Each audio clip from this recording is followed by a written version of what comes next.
नमस्कार. मी भाऊ तोरसेकर. तुम्ही बघत आहात प्रतिपक्ष. मित्रांनो, मी काही महिन्यांपूर्वी हा विषय केलेला होता की दिशा सालियन आणि सुशांत सिंग राजपूत यांचे जे संशयास्पद मृत्यू जवळजवळ 4.5-5 वर्षापूर्वी झाले, ते दडपून टाकलेलं भूत बाटलीतून बाहेर आले. वकील रशीद खान पठाण आणि वकील निलेश ओझा यांनी मुंबई हायकोर्टामध्ये एक याचिका दाखल केली आणि ती याचिका दाखल करण्यात त्यांचा हेतू जो काय असेल तो असो, पण ती याचिका दाखल झाल्याचं कळल्यावर तात्काळ आदित्य ठाकरे यांनी त्यामध्ये एक कॅव्हिएट दाखल करण्याचा प्रयत्न केला. हस्तक्षेप याचिका दाखल केली आदित्य ठाकरेंनी. तेव्हा मी हा व्हिडिओ केला होता की आदित्य ठाकरेंना हा उद्योग करण्याची गरज नव्हती. मराठीत आपल्याकडे एक जुनी म्हण आहे, ये रे कुत्र्या चाव माझ्या नडगीला. नडगी याचा अर्थ गुडघ्यापासून तळपायापर्यंत मधला जो हाडाचा जास्त टणक भाग असतो त्याला नडगी म्हणतात. तर कुत्रा तिथे चावतो की जेणेकरून तुम्ही जायबंदी होता. तर अशा रीतीने कुत्र्याला डिवचायचं आणि आपल्या पायाला चावायला भाग पाडायचं की आपण लंगडायला सुरुवात, अशा अर्थाने तो वागेल. कारण नसताना तुम्ही कुत्र्याला डिवचलं नाही तर तो तुमच्या अंगावर येऊन तुम्हाला पायाला चावणार नाही. एखाद्याने कोणीही याचिका केली असेल असे आरोप आजवर नितेश राणे, नारायण राणे असोत, अनेकांनी 2020 नंतरच्या काळामध्ये आदित्य ठाकरे यांच्यावर सातत्याने केले. वेगवेगळ्या माध्यमातून त्यावर भरपूर चर्चा झालेली आहे. पण प्रत्यक्षात सरकार बदलल्यानंतर सुद्धा असं मोठं कुठलंही पाऊल उचललं गेलं नाही की ज्यामध्ये आदित्य ठाकरे, उद्धव ठाकरे किंवा ठाकरे परिवार सालियन आणि राजपूत प्रकरणामध्ये अडचणीत यावे. अगदी सत्ता बदलानंतर देखील कितीही आरोप भाजपवर सूडबुद्धीचे केले, सुडाच्या राजकारणाचे केले, तरी भाजप किंवा देवेंद्र फडणवीस, एकनाथ शिंदे या लोकांनी कधीही कधीही या पितापुत्रांना, ठाकरे पितापुत्रांना अडचणीत आणण्याच्या दृष्टीने सत्तेचा कुठेही वापर केला नाही.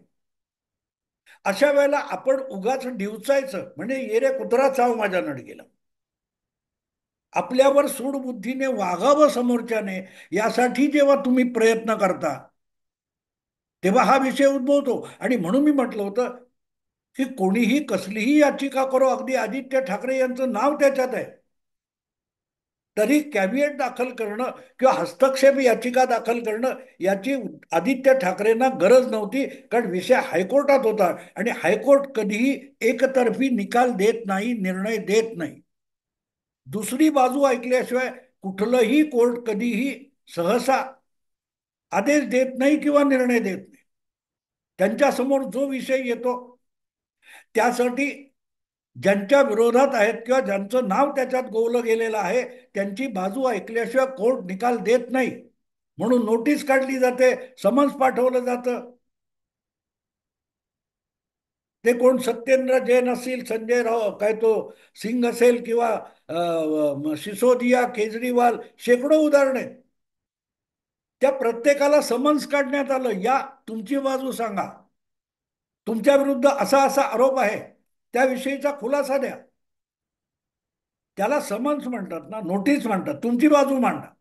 तेव्हा निलेश ओझा किंवा रशीद खान पठाण यांनी कुठल्याही याचिका केल्या असल्या तरी त्यामुळे भयभीत होऊन आदित्य ठाकरेंना धावत धावत कॅव्हिएट दाखल करण्याची गरज नव्हती की आमची बाजू ऐकल्याशिवाय हायकोर्टाने काही आदेश देऊ नये. कशाला देईल?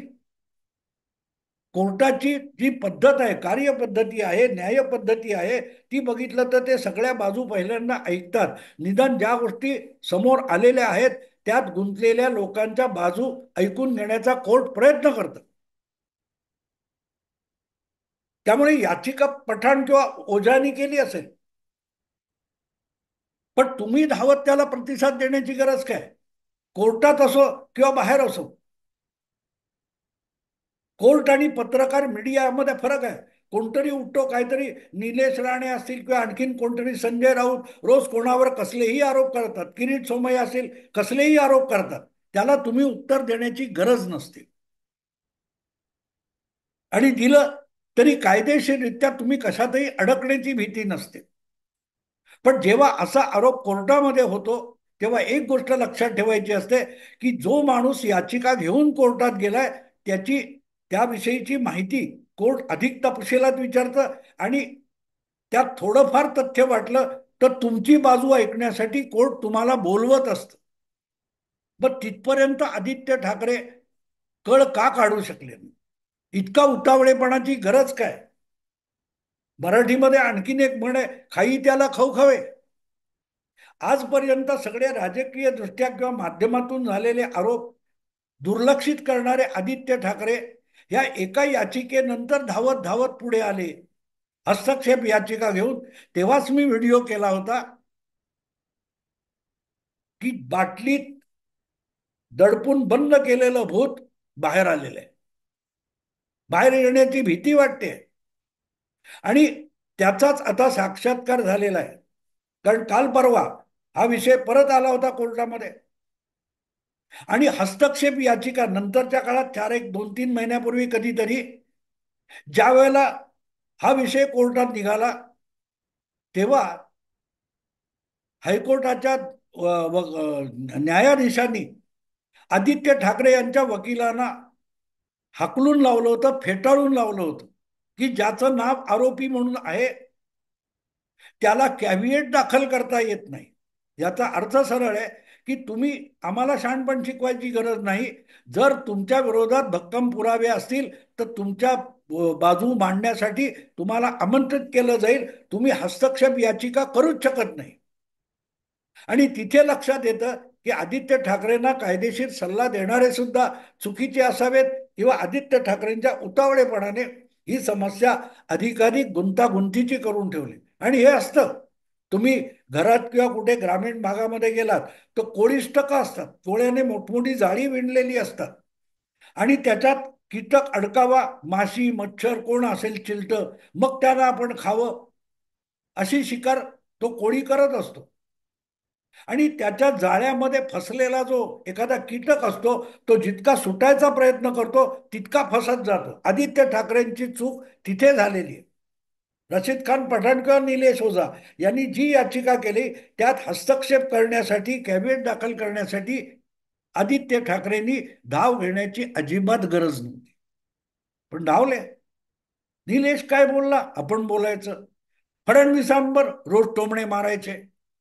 हे मीडियाच्या कॅमेऱ्यासमोर खोळेपणा करणं वेगळं असतं, पण कोर्ट कायदा या बाबतीत तुम्ही उतावळेपणा आणि खोळेपणा केलात तर तो तुमच्या अंगाशी येत असतो.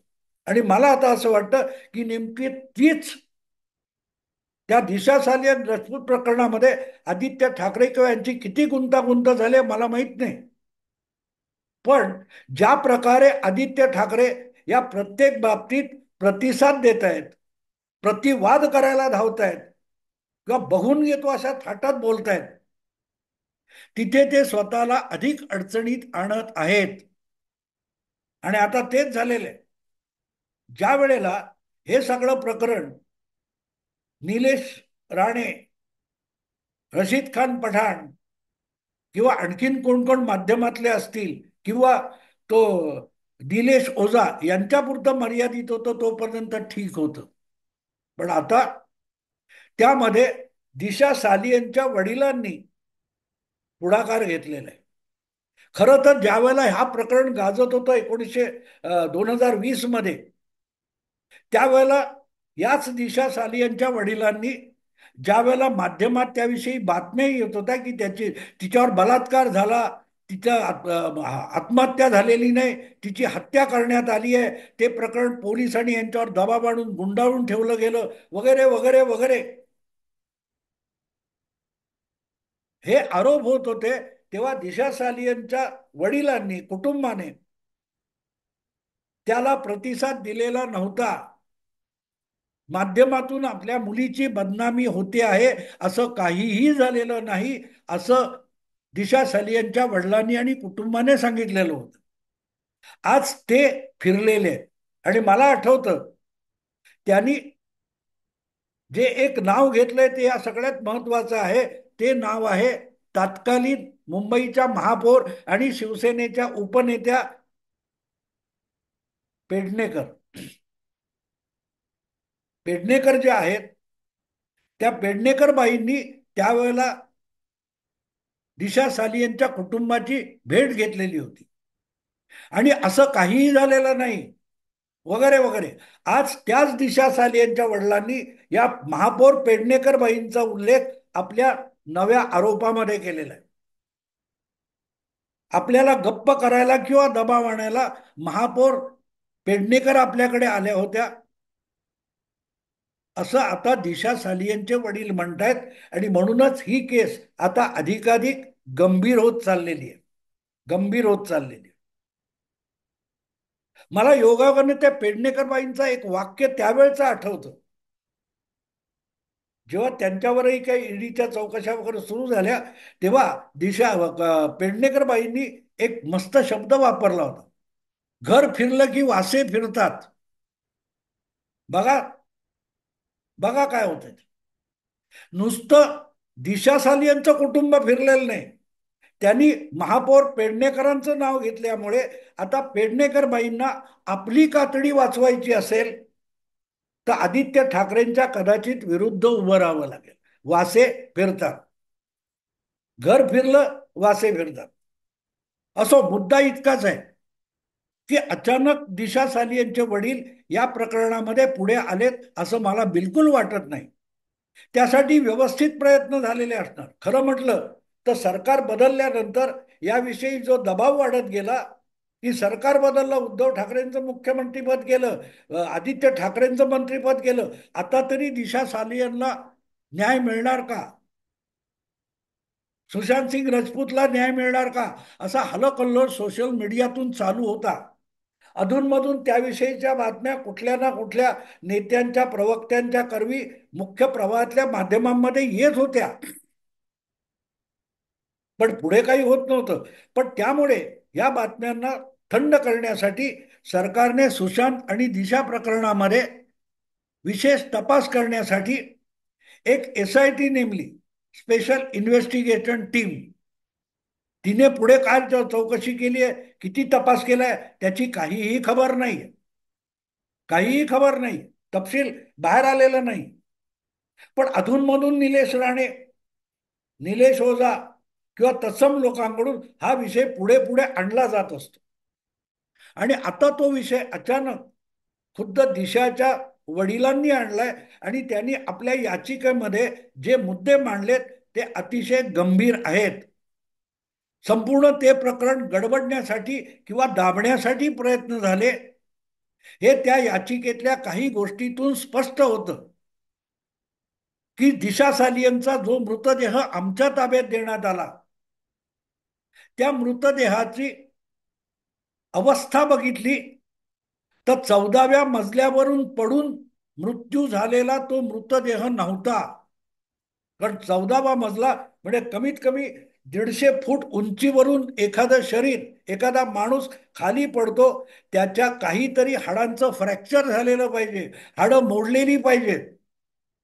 पण ज्या अवस्थेमध्ये दिशा सालेयांचा मृतदेह तिच्या कुटुंबाच्या ताब्यात देण्यात आला, तो मिळालेला मृतदेह कुठच्याही परिस्थितीत इतक्या उंचीवरून पडून मृत झालेल्या माणसाचा नव्हता, असाही दावा दिशा सालियनच्या वडिलांनी केलेला आहे. त्यामुळे पोस्टमार्टेम मध्ये जे काही म्हटलेलं आहे ते सगळं खरं आहे खोटं आहे याची छाननी आता होऊ शकते. उघड गोष्ट आहे की कोणीही आपण 15-20 फुटावरून खाली पडलो, दुसऱ्या मजलून पहिल्या मजल्यावरून किंवा जिन्यावरून घसरलो तरी आपलं फ्रॅक्चर होतं. 14व्या मजल्यावरून याचा अर्थ कमीत कमी 150 फूट उंचीवरून खिडकीतून पडून एका मुलीचा, तरुणीचा मृत्यू झाला, तिच्या शरीरातलं कुठलंही हाड मोडलं नसेल अशी शक्यता नाहीये. आणि तिचे वडील ज्यांनी त्या मृतदेहाला अंत्यविधी वगैरे दिला ते सांगतात की आम्हाला दिशाचा जो मृतदेह ताब्यात देण्यात आला त्यात कुठेही फ्रॅक्चर वगैरे नव्हतं. आता अर्थात दिशाचे वडील हे काय डॉक्टर नाही आहेत, आणि हाडामध्ये फ्रॅक्चर वगैरे झालंय का हे साध्या डोळ्यांना दिसू शकणारी गोष्ट नाही. पण एक गोष्ट साफ असते की ज्या वेळेला उंचावरून कोसळलेला शरीर असतं त्याचा चोळामोळा तर नक्की होतो, आणि त्यावरून कळतं की यात काही ना काहीतरी फ्रॅक्चर असेल. पण गळा दाबून मारला असेल, घास फास आवळून मारला असेल, भोसकून मारला असेल, तर बाकीचं शरीर हे ठीकठाक असतं, कुठेही फ्रॅक्चर असू शकत नाही. त्या शरीराचा चोळामोळा झालेला नसतो. उंचावरून पडून मृत्यू हा शरीराचा चोळामोळा करणारा असतं. आणि म्हणून दिशा सालियांच्या वडिलांचं म्हणणं जे आहे की जो मृतदेह ताब्यात देण्यात आला तो आत्महत्याच 14-15 मजल्यावरून केली याची साक्ष देणारा नव्हता. आणि म्हणून मग त्यांनी केलेले आरोप किंवा तो मृतदेह बघणारे जे जे कोणी असतील त्यांचा अनुभव आणि पोस्टमार्टेम यांचं एकमेकांशी ताडून झाडाझडती घेतली जाऊ शकते की पोस्टमार्टेम खरोखरच झालं का, बरोबर झालं होतं का, त्याच्यात हाडं मोडल्याचा वगैरे काही उल्लेख आहे का, हे सगळं येणार, छाननी होणार. कुठे केलं, काय केलं, पोस्टमार्टेम कुठे केलं, कोणी केलं, त्यांचा अनुभव काय होता. ती माणसं अजून जिवंत असतील, 5 वर्षात सगळीच माणसं गायब झालेली नसतील. हे मी एवढ्यासाठी सांगतोय मित्रांनो की जसजसं एक एक पदर उलगडत जातोय तसतस आदित्य ठाकरे हे अधिकाधिक अडचणीत येताना दिसतात. कारण आता तुम्ही बारकाईने बघितलं तर निलेश राणे किंवा नारायण राणे यांनी या सगळ्या प्रकरणामध्ये जे जे काही आरोप केले, संशय व्यक्त केले किंवा ज्या ज्या गोष्टी समोर आणा म्हणून सांगितलं, नेमका त्याचीच पुनरुक्ती दिशा सालियनच्या वडिलांनी सादर केलेल्या याचिकेमध्ये सापडते. तेव्हा कोण कोण होते, काय काय होते.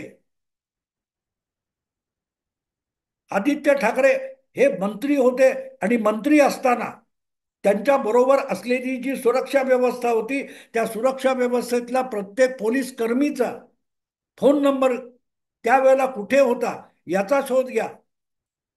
दिशा सालियन जिथे राहत होती त्या सोसायटीमध्ये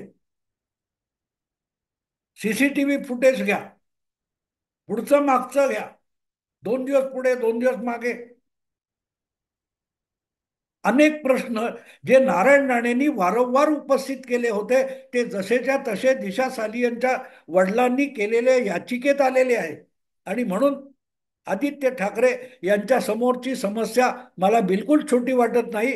पण हा व्हिडिओ फार मोठा होऊ नये म्हणून मी इथे त्याचा सगळा तपशील किंवा ओहापोह करणार नाही. पण मी एक गोष्ट सांगतो की ज्या प्रकारे आता दिशा सालियनचे वडील आपल्या मुलीला न्याय मिळावा म्हणून समोर आलेत, त्यातून राज ठाकरेंच्या भाषेत फटाक्याची माळ लागेल, फटाक्याची माळ लागेल. तुम्हाला आठवते मित्रांनो, ज्या वेळेला धीरूभाई अंबानी यांच्या त्या गगनचुंबी घराच्या जवळ स्फोटकांनी भरलेली एक एसयूव्ही मिळाली होती आणि त्यावरून फार हलकल्लोळ माजला होता, त्यावर पत्रकार परिषद घेतली तेव्हा राज ठाकरे यांनी फार सुंदर विधान केलं होतं की या गोष्टीचा तपास स्थानिक किंवा राज्याच्या पोलिसांकडे असता कामा नये, तो राज्याच्या बाहेरच्या पोलिसांकडे, सीबीआय किंवा अशा तत्सम कुठच्या तरी यंत्रणेकडे असला पाहिजे.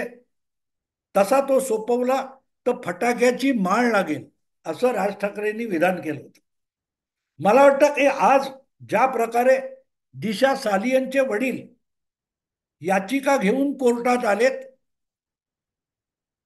त्याची, आणि दिशा आणि तुमचा सुशांत राजपूत यांच्या प्रकरणाचा काय तो संशय संपवण्यासाठी नेमलेली एसआयटी यांची सांगड घातली गेली. म्हणजे अगदी ते कोर्टाला करता येईल, कोर्ट सांगू शकेल एसआयटी नेमली आहे, एसआयटीने ही याचिका आधीची ओझाची याचिका एकत्र करावी आणि तपास करावा. तर मग फटाक्याची माळ लागू शकते. कारण या याचिकेमध्ये काय तो सूरज पंचोली, दिनेश मोरिया ही नावं पण आलेली आहेत.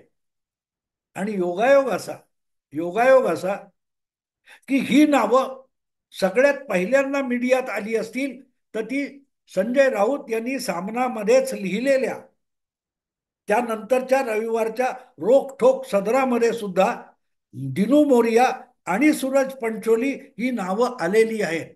आणि म्हणून दिशा सालियनच्या वडिलांची याचिका कोर्टाने एसआयटी कडे सोपवली किंवा सीबीआय वगैरेला त्यात नाक खुपसायला लावलं तर मात्र फटाक्याची माळ लागेल. पण वाद कोणी पेटवली बघा, निलेश ओझा आणि रशीद खान पठाण यांच्या याचिकेनंतर आदित्य ठाकरेंनी जी कॅव्हिएट किंवा हस्तक्षेप याचिका दाखल केली त्यांनीच या सगळ्या फटाक्याच्या माळेची वाद पेटवली. आपल्यालाच अडचणीत आणणारी फटाक्याची माळ, तिला आग लावण्याची किमया जर आदित्य ठाकरे करत असतील तर त्यांना दुसऱ्या कोणी संकटात आणण्याची गरजच नाहीये. पण एक गोष्ट आहे, दिशा सालियन तिच्या वडिलांनी केलेली नवी याचिका आणि त्या निमित्ताने उठणारं जे वादळ आहे त्याचा तपशील हा एका व्हिडिओत संपणारा नाही, एका व्हिडिओत संपणारा. आणि त्यामुळे यावर लवकरच मी आणखीन एक व्हिडिओ करीन ज्याच्यामध्ये ती याचिका, त्यातले तपशील, ओझांच्या याचिकेतले तपशील आणि आजवर झालेले आरोप वगैरे आणि उद्धव ठाकरे, आदित्य ठाकरे सत्तेत असताना आणि सत्तेबाहेरच्या सगळ्या घटना यांचा एक उहापोह करणं आवश्यक आहे. मी आत्ता इथेच थांबतो. बाकी नंतर बघू. आवडलं तर लाईक करा, शेअर करा आणि प्रतिपक्षाला सबस्क्राईब करा. नमस्कार.